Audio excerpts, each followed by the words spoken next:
Hola, un saludo. Desde hace por lo menos 10 años se viene hablando de un reseteo de la economía mundial. Entre los ambientes de la conspiración más profunda del Internet se dice que fuerzas extraterrestres habían otorgado una tecnología especial a un selecto grupo de personas con el fin de lograr establecer un nuevo sistema financiero capaz de reemplazar el actual que sirve como caballo de batalla a la élite mundial que ha gobernado y controlado la sociedad por los últimos 100 años. Que si extraterrestres, no sé. Cada quien puede creer lo que desee. Lo que sí es cierto es el plan de restablecer el sistema económico actual. Detrás de esto hay muchas cosas que debemos conocer y entender. Estos temas suelen sonar a teorías de conspiración, sin embargo, cuando salen a la luz antecedentes y pruebas contundentes, la teoría y la conspiración comienzan a convertirse en una realidad censurada y empañada por la manipulación de los medios tradicionales. Vivimos en un momento único de la historia. Nunca el ser humano y la sociedad como tal habían tenido tanto acceso a la información. Antes se hablaba de que quien tuviera la información tenía el poder, pero ahora que todos pueden acceder a ella, entonces se trata es de saber qué hacer con la información. Pero para hallarla hay que buscar y discriminar dentro de un profundo mar de noticias, comentarios, publicaciones, videos, tweets, cadenas, blogs, páginas y un sinfín de etcétera, etcétera y etcétera. Lo complicado de todo esto es que la persona común da por palabra de Dios incuestionable a lo que los medios tradicionales informan, o bueno, más bien desinforman, ¿no?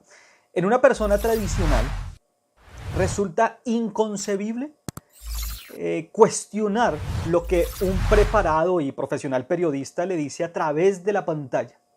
Sea que lo vea en video o en un escrito, ellos son los encargados de transmitirnos e informarnos la verdad de lo que pasa en el mundo.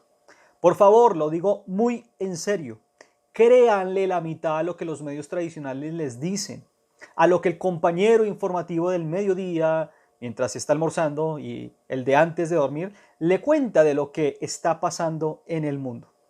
Aquí es cuando muchos deciden parar este tipo de videos porque atenta contra su racionalidad.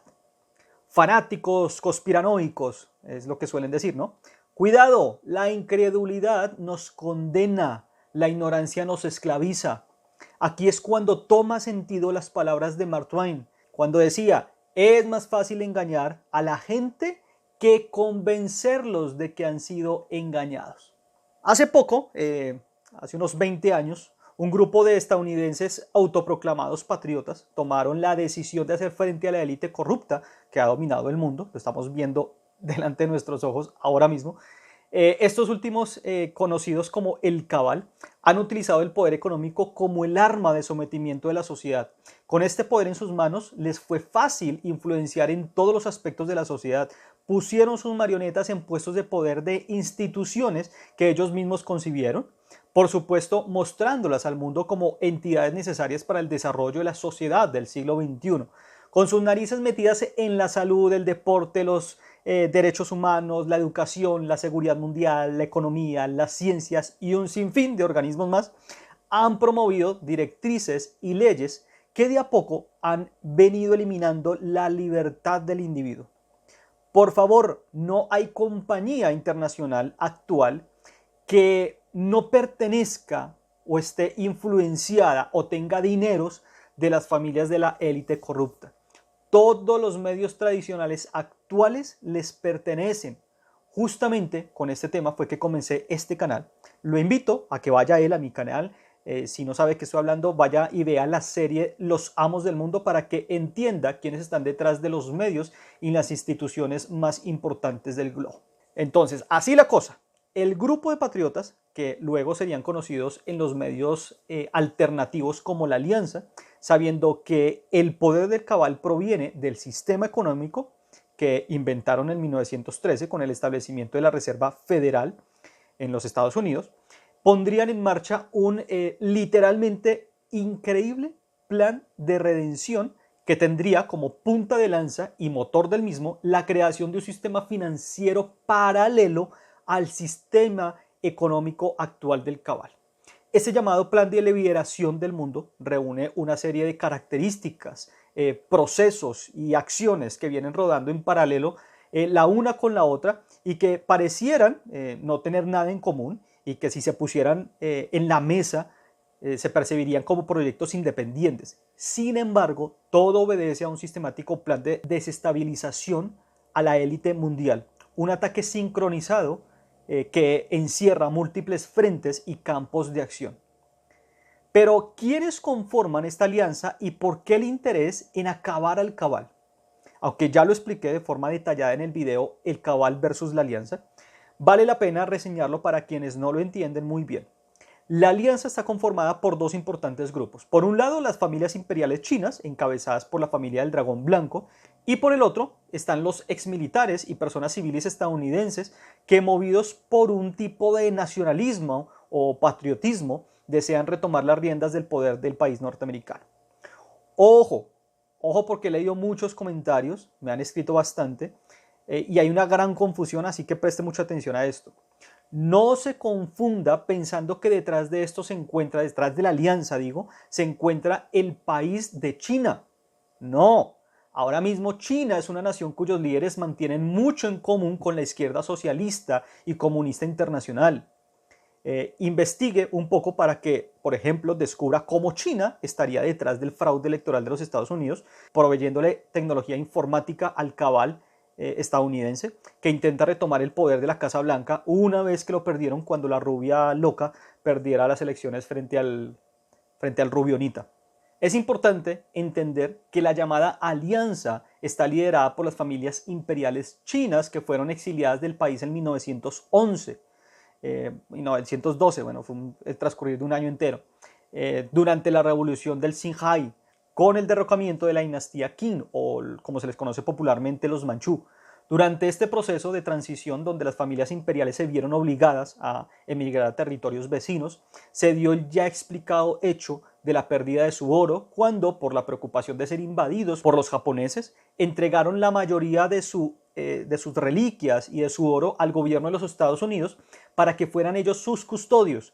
A cambio, el país norteamericano debía pagar un tipo de interés a las familias reales mientras el oro estuviera bajo su protección. Por supuesto, se pactó la devolución del oro, una devolución parcial a los 30 años, otra a los 50 y otra a los 70 años. Periodo que las familias imperiales tomarían para reorganizar sus intereses y su poder en el extranjero. ¿Qué pasó con el oro de los nobles chinos? Bueno, cayó en manos de Rockefeller, Morgan, Rothschild, quienes lo utilizaron para respaldar el dólar americano en la década de los 30, después de haber provocado una gran crisis financiera en el año 29, situación que motivó una serie de reformas y que culminaron en la conocida Orden Ejecutiva 6102 de 1933, que palabras más, palabras menos, demandó que todos los estadounidenses entregaran el oro que tuvieran en su poder. Uno podría preguntarse, ¿no? Entonces, ¿el oro de los chinos se lo quedó el gobierno de los Estados Unidos? No. El gobierno entregó todo el oro al supuesto Banco de la Nación, el que se había creado unos años antes. Así que todo el oro de las familias imperiales chinas vino a parar en el arca de la Reserva Federal, que, como lo expliqué en la serie de El Control Económico Mundial, es realmente un banco privado británico, cuya sociedad está compuesta por las familias Rockefeller, Rothschild, Morgan, entre otras. Pero, ¿qué pasó entonces con los plazos de entrega que tenía Estados Unidos para la devolución del oro a sus dueños, las familias imperiales chinas? Bueno, ha habido varios intentos de hacer esta devolución. Técnicamente, la devolución del oro y el pago de los intereses, que tampoco nunca se pagaron, es lo que se conoce hoy en día como el pago de bonos históricos.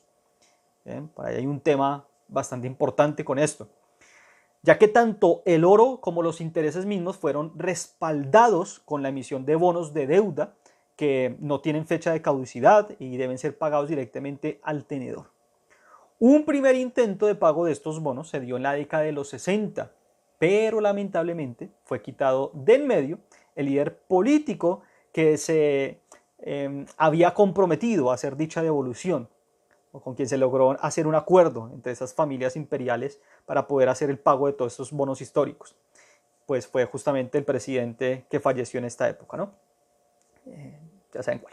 El último plazo de pago, después de 70 años, vencía a finales del mes de septiembre del 2001, Parte del proceso de redención de dichos bonos se llevaba en una de las Torres Gemelas y la otra, junto con otra cantidad de procesos más, en el edificio número 7, que está dentro de ese mismo complejo de edificios, ¿no? Son diferentes edificios en la zona de lo que se conocía como el World Trade Center.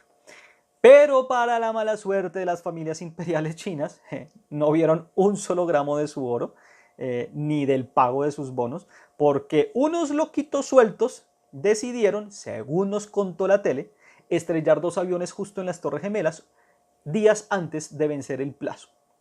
Bueno, alguien podría preguntar, ¿qué pasó entonces, ¿sí?, en toda esta película? Bueno, el mensaje a las familias chinas fue claro y contundente. Nunca verán de vuelta ni su oro ni un centavo de los intereses por la custodia del mismo.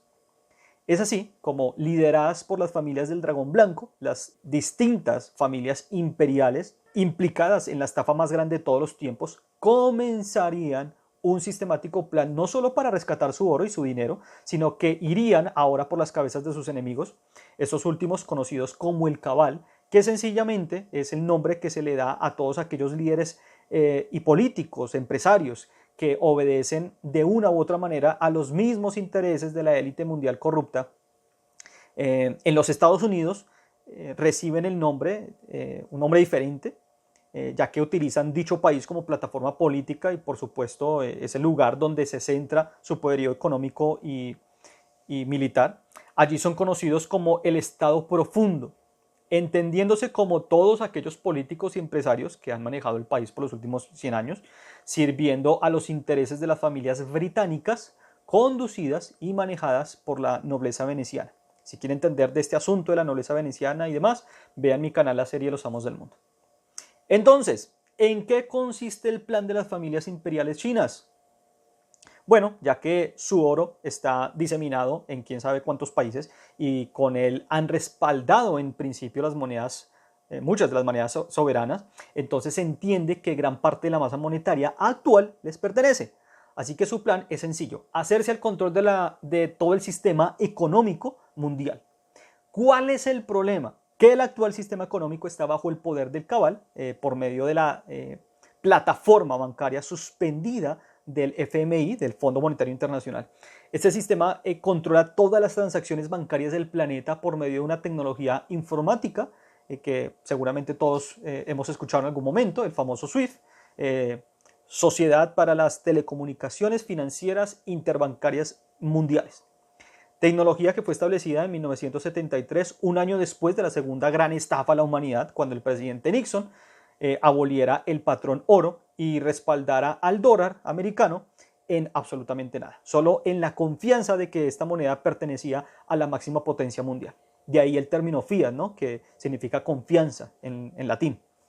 Este nuevo dólar americano fue aceptado por 200 naciones, quienes se comprometieron a utilizarlo para comprar y vender todo el petróleo del mundo.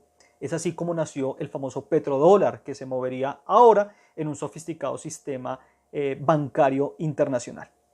Para lograr hacerse con el control de la economía, las familias imperiales chinas se valdrían de la paciencia y la planificación, es lo que mejor saben hacer. Fue la razón por la cual duraron en el poder más de 3 siglos.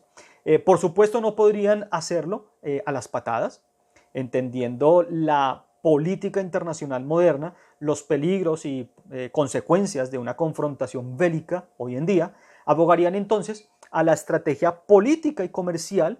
Es claro que sin tener un país o un territorio propio, pues se valdrían de su poder y alianzas estratégicas para operar desde el anonimato, pero valiéndose de la geopolítica internacional. Fue así como para el año 2000 financiaron grandes centros de investigación privada en China, mientras promovían una alianza internacional a nivel de gobiernos entre las grandes potencias emergentes con el fin de hacer el camino, de poner una piedra en el zapato en el camino del Cabal, hacerlo menos fácil. En el ámbito tanto de lo político como de lo comercial. Esta alianza trazaría una agenda de largo plazo con el objetivo de hacer oposición a las potencias occidentales lideradas por los Estados Unidos y por la Unión Europea, desde donde opera justamente el Cabal. Todo esto dentro del marco de la política y la economía tradicional. Así fue creado entonces el BRICS, que sin duda alguna se plantó como un gran oponente al cabal, ¿no? Por otro lado, los mencionados centros de investigación privada que financiaron los nobles chinos tendrían como titánica tarea desarrollar una tecnología capaz de sostener un sistema financiero revolucionario, totalmente diferente al tradicional controlado por el cabal, un sistema que tecnológicamente estuviera blindado contra los inminentes ataques de la élite bancaria, que intentaría sabotear, hackear e incluso destruir cualquier tipo de amenaza que atentara contra su canasta de los huevos de oro. Como resultado, y tras años de investigación colaborativa entre chinos y científicos aportados por los patriotas americanos, y siempre por supuesto bajo la supervisión de los nobles chinos, se dio a luz al QFS, Sistema Cuántico Financiero, el tan anhelado sistema económico que sentaría las bases de una nueva economía mundial. Este QFS es más que un software informático. Rompiendo las barreras tecnológicas tradicionales, las investigaciones se valieron de la física y mecánica cuántica para desarrollar un potente computador cuántico, que como lo dije en el video anterior, donde hablo de los 4 conceptos que hay que tener claros en este tema, es una tecnología que pareciera traída de otro planeta. Bueno, hay quienes sustentan tales teorías, pero no le quitemos el crédito a la sabiduría humana. Estamos en un punto de tal avance tecnológico que los supersónicos se habrían quedado cortos con su visión del futuro. Este QFS está soportado y operado sobre un computador cuántico desarrollado por científicos entre los años 2002 y 2017. Por la información que se maneja en los centros de redención, el QFS habría sido puesto en marcha en el mes de noviembre del 2018. Esto podría ser cuestionado fácilmente por cualquier persona que esté medianamente informada sobre el tema, argumentando, por ejemplo, que los primeros computadores cuánticos presentados mundialmente vieron la luz apenas en el año 2019, cuando IBM, por ejemplo, mostró a la opinión pública el Q-System One el 8 de enero de ese año. Y más aún cuando ese computador cuántico era apenas capaz de realizar operaciones muy limitadas. Claro está que con la aparición del computador cuántico de Google, meses más tarde, los avances hasta el día de hoy han sido monumentales. Pero con todo y eso, los logros no pasan más allá de experimentos de cálculo muy concretos. Entonces, ¿cómo entender que la alianza cuente con un computador cuántico capaz de contener un software que maneja la complejidad de la economía mundial? La respuesta es sencilla. Si entendemos la forma como las grandes tecnologías han sido concebidas en nuestra historia moderna. Les cito un ejemplo y es el Internet. Para 1958 se dieron los primeros experimentos que pretendían tomar información muy básica, apenas un 0 y un 1, estamos hablando de bits, pequeños bits, algo que hoy es irrisible, ¿cierto? Y poder transmitirlos de manera alámbrica, es decir, por medio de un cable, de un computador a otro. ¿No? Hoy para nosotros eso es normal, pero hace 30 años, 40 años, bueno, hace 50 años eso era otro cuento. 50, caramba, hace 70 años ya. ¿Okay? Cuando estos experimentos, estoy hablando del año 1958, cuando esos experimentos se acercaron al éxito, de inmediato el Pentágono se hizo a las investigaciones y a las compañías que desarrollaron tales prácticas. Así, por ejemplo, en 1968, una década después, bajo la supervisión y el secreto militar, apareció el famoso ARPANET, una precaria, desde nuestro punto de vista hoy, ¿no? Tecnológico, una precaria red que logró lo imposible en aquella década: transferir datos de un computador a otro por medio de un cable. Ahora contamos la historia, pero en su momento esto fue secreto de Estado por más de 2 décadas. Era ciertamente una tecnología que cambiaría el futuro de la humanidad por completo. Entonces le pregunto, ¿quién de ustedes, si tiene edad por supuesto, vio, escuchó o supo algo del Internet en la década de los 70 o los 80? E incluso en los primeros años de los 90. La respuesta es nadie, porque fue secreto de Estado. Entonces, ¿eso quiere decir que no existiera? Claro que no. Eso quiere decir, atención, que cuando una tecnología llega a las manos de las entidades comerciales, es porque ya los servicios secretos, los militares y la entidad privada, con intereses particulares, la han trabajado lo suficiente como para entenderla, sacarle provecho y ahora sí, lo que sobró, dejar que lo desarrollen ya a nivel comercial. Siguiendo con el ejemplo del Internet, antes de que la gente como usted y yo supiéramos de su existencia en 1993, una década antes, para 1982, la tecnología que hoy conocemos como Internet fue cedida al CERN, la Organización Europea para la Investigación Nuclear, este famoso que han satanizado por todo Internet, donde se conoció como CERNIT, brindando obviamente los beneficios propios de la transmisión de datos a esa organización. Por cierto, es una organización dedicada, entre muchas cosas, al estudio de la física cuántica, investigaciones que llevarían al descubrimiento y entendimiento del bosón de Higgs, que seguramente usted lo ha escuchado, se hizo muy famoso porque es la partícula conocida, popularmente conocida como la partícula de Dios, ¿no? Sería interesante hablar del tema un poco en otro video. Hay mucho del CERN metido en todo este asunto, tanto el nuevo orden mundial como la concepción de las tecnologías cuánticas. Pero bueno, usted me dirá, Ari, se desvió del tema. Estábamos hablando del QFS y el computador cuántico sobre el cual está montado. Bueno, pues la verdad es que cité el tema del Internet, fue a propósito.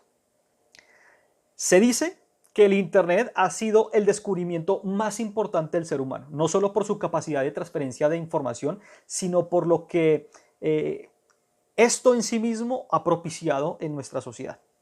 Bueno, este mismo Internet es el que el Cabal utiliza para poder mantener el sistema interbancario SWIFT activo, bueno, entre muchas otras cosas, ¿no? De ahí la cantidad de recursos técnicos y tecnológicos como presupuestales para hacerlo cada vez más rápido y robusto. De ahí el interés del desarrollo del 5G, por ejemplo. Vamos a estar hablando de eso.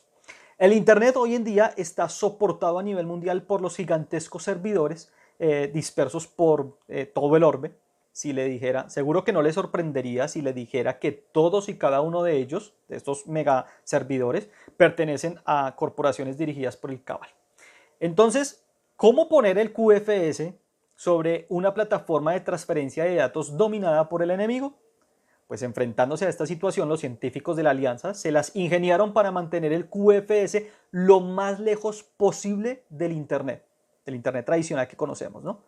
Pero ¿cómo si el Internet está en todo el planeta? Sencillo, poniéndolo fuera de él.